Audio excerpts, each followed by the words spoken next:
क्या हर आयत सजदा के लिए अलग अलग नियत ज़रूरी है?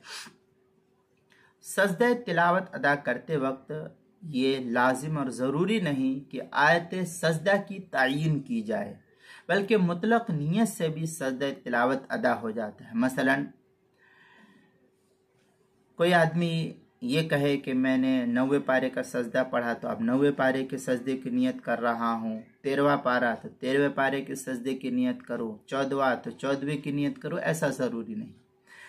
बल्कि मुतलक कि मेरे ऊपर ये सजदा तिलावत हुआ, मैंने पढ़ा इसको, अब मैं सजदा कर रहा हूँ, बस हो गई, इसमें तायीन की कोई ज़रूरत नहीं।